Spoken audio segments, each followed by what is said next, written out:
Our next speaker is Matthew Lynn, who is a financial journalist and also a thriller writer.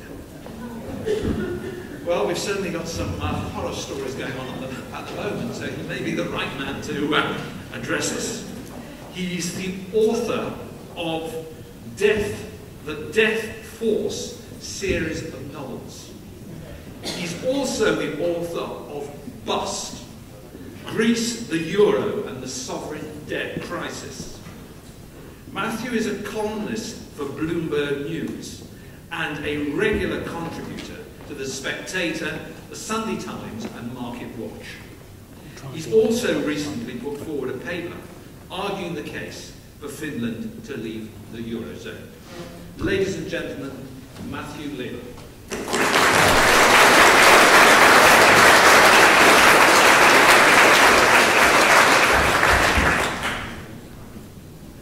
Thank you very much for the plug for my books. It's good to be free publicity, but I'm actually going to talk about the euro rather than my thrillers here today.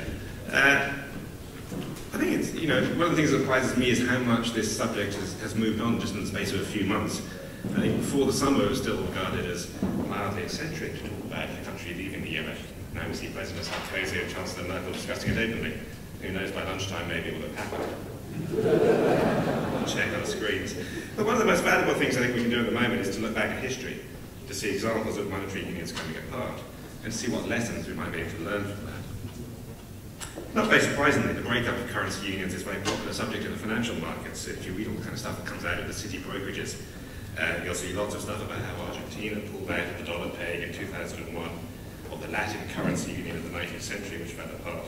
I even saw one paper on the demise of the Austro-Hungarian krona, which fell apart when the Austro-Hungarian Empire came apart after World War I. And just in case you're wondering, they put border guards, soldiers on the borders to stop people fleeing with their cash, which might be one they want to repeat in a few years' time. But actually, we don't have to dig very deep into the history books to find an example of a currency union falling apart. There's one from the very recent European past, the dismantling of the ruble zone that was created when the states that emerged from the breakup of the Soviet Union in 1990-91 said that they could share a single currency. And it's a story that has very clear lessons, I think, for what's going on today. I was looking at this recently, and one of the things that surprised me was that the arguments for putting the ruble zone together were very similar to the arguments for creating the euro. The former Soviet Union covered what later turned into 15 different countries. And the legacy of central planning meant that they were highly integrated with one another. Centralising production and creating regional specialities had been one of the main aims of the planners of the Soviet Union. And the Soviet Union didn't trade very much with the rest of the world, so it was a very integrated system. So it seemed to a lot of people that rather than have 15 new currencies, it made a lot of sense to just have one single currency. And just like the euro area, floating currencies appeared inefficient in such a tightly integrated economic area. So it was argued that small countries might find themselves buffeted by the foreign exchange markets, whereas membership of the ruble zone ensures stability. Again, it's an argument often heard from supporters of the euro. And do you look back in the IMF, for example, in 1992, was urging all the former Soviet republics to stay in the ruble zone, much as today it advises them all to stay in the euro. So when it emerged, the ruble zone had 15 members, Lithuania, Latvia in the west, USSR in the east. It was the largest single currency bloc in the world at that time. I think there was a CFA franc, if anyone remembers that, which the French created to cover the African countries, but I know it got above 14 states. And it worked in quite a similar way. The Russian central bank maintained a monopoly of issuing banknotes, rather like the European Central Bank. And each member state had its own central bank, and whilst it couldn't print banknotes itself, it could create credits for the government, essentially monetizing their debt. So again, it was remarkably similar to the Eurozone. Whilst it's only the ECB that can issue banknotes, the national central banks remain in existence. They can't create credits for their government, but in effect the debts of the peripheral nations are now being monetized, because the ECB is buying their bonds in the market. So the comparison isn't perfect, but it also isn't that different. Anyway, that's some of the background of the ruble zone and how it operated. I was looking up what happened to it. The answer is it was a catastrophe for everyone involved. The incentive for each country were to run up vast government deficits and then to pass on the costs to their neighbours. Georgia was the worst offender. It was the Greece of the system. So maybe one rule here is that you should never have a form currency union of a country that starts with G. Unless, I was thinking about that and I thought, unless it's Germany, of course. But we could debate that one later whether it's a really good idea to have a currency union with Germany. Anyway, Georgia went from a budget deficit of 3.5% of GDP in 1991, when it started on this experiment, to 34% in 1993, which I think even the Greeks might consider an impressive achievement. Uzbekistan went from a deficit of 3.5% of GDP in 1991 to 15.8% in 1993. And there was an explosion of debt right across the region. Where those debts were going to end up was never really clear. The pressures on the system became intense very quickly. So in the summer of 1992, the three Baltic states, Latvia, Lithuania and Estonia, all of which have been fairly fiscally responsible, quit the system and established their own currencies. Soon afterwards, the remaining members introduced their own currencies one after another. The Armenian dram in November 93, the Uzbekistan som in January 94, and so on. Russia itself effectively pulled out of the system with the introduction of a new ruble in 1993. And funnily enough, this little quirk in the system, Tajikistan, staggered on with the old money until 1995, long after everyone else had given up on it. I'm trying to imagine it. We could also discuss this later, which country might carry on with the euro sometime in 2025, even after Germany and Belgium and everyone else has given up on it. But I think, looking at what happened to the ruble zone, there are three big lessons for the eurozone and what's going to happen to it now and going forward. First, the incentives in the system were all wrong. The ruble fell apart because of the free rider problem. Each country could run up huge deficits and pass on the costs, mainly higher inflation, currency depreciation, or both, to their neighbours. And the euro faces the same issue, but on an escalating scale. Eurobonds, for example, which the markets keep clamouring for as a solution to the crisis, will probably only end up making it worse. Why is that? Well, because they'll worsen the free rider problem. Each country will have an incentive to issue as many of the new Eurobonds as they can get away with. The cost of doing that, which would be rising bond yields and potentially higher inflation, will be shared right across the Eurozone, whilst the issuing government will benefit from the extra spending and borrowed money. So Eurobonds will both make the crisis worse and accelerate the breakup of the euro. If they do come into being, expect more turbulence ahead, not less. But much the same will happen if the ECB starts buying up the debt of the crisis-hit countries, as many people at the moment say it should. Because once you do that, why not just run up bigger and bigger debts? The ECB will monetize them for you. Again, you'll benefit from the extra spending, while everyone else will share the costs in terms of higher inflation and higher borrowing costs. It's a bit like going out to dinner with 10 people and splitting the bill. You might as well order the fillet steak. It doesn't make any difference. It doesn't make any real difference to your share of the bill if you get to eat the steak. The next lesson from the ruble zone, I think, is that economic integration doesn't help much either.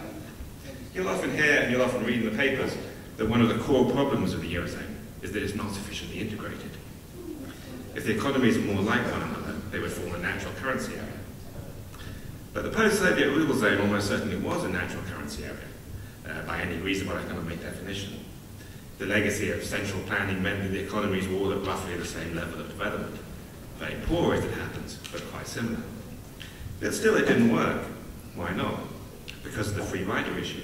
Everyone had an incentive in the system to print as much money as possible.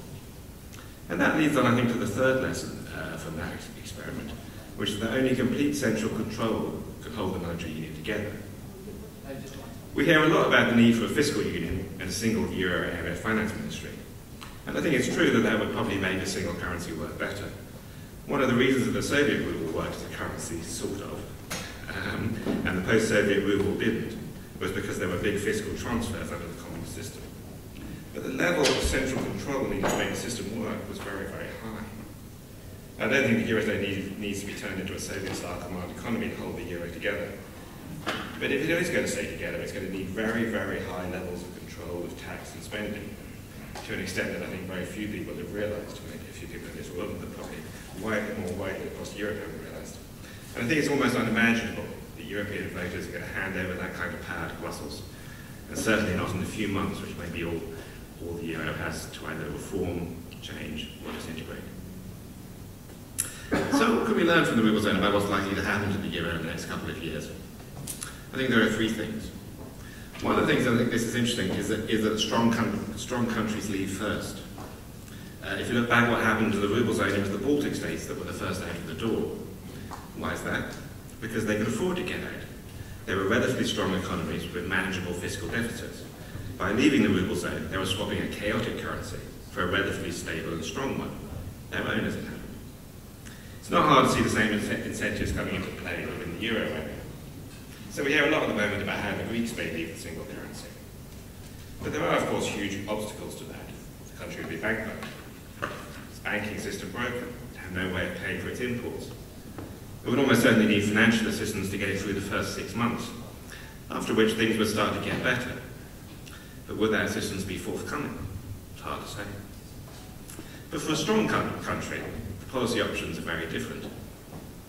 As the currency staggers through perpetual crisis, there is less and less incentive for the Finns, say, or the Dutch to stay in, or indeed the Germans, of course. In fact, when you stop to think about it, the incentive is for them to get out. And so it's also worth noticing that when the ruble zone broke up, it was a small country that left first. Don't rule out the possibility that Finland will leave the euro initially, starting a process in which the whole currency unravels. In fact, the Finnish position is very interesting if you start looking at it. Finland runs a very healthy current account surplus. The government finances are just as healthy, in fact astonishingly so, compared to most of the developed world.